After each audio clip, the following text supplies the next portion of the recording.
This is the Silm Lemon boob tape. I honestly love this tape, and I always have some at home just because I started buying these boob tapes just because I hate wearing the strapless bras, because there's some that, yes, they will stay up, but then you have to put them super tight and then they make my back hurt.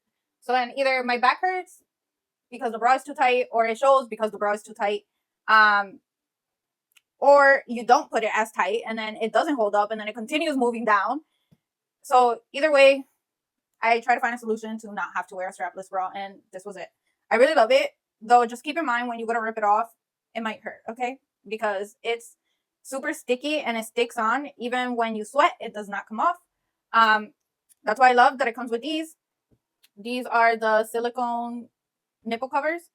So what I started doing was I'll put these on and then I'll put the tape around to hold them up. You can use that, or you can use these. These are good too, but again, they're the same material as the tape, so they still hurt, okay? And then this is the double-sided tape that it comes with, that I guess you could use for your shirts if you're wearing a strapless shirt and you put the tape on and everything, but then the shirt doesn't want to stay. You'll put the double-sided tape there and tape the shirt to yourself, basically.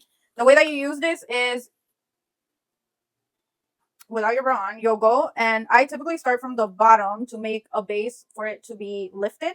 So I'll start from the bottom and then I'll continue adding the layers as I need and lifting every layer, just so that when I'm done, it's lifted and it's not just like discombobulated, because you need to make sure that you learn how to do it.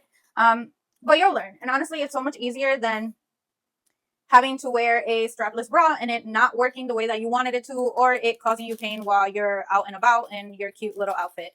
So the boob tape, amazing. And it comes with this bag, so you can store everything in here that I just put. You can put it in your underwear drawer, and when you need it, you know everything's in here. All you need is a scissor to cut the tape, and that's it. You're good to go.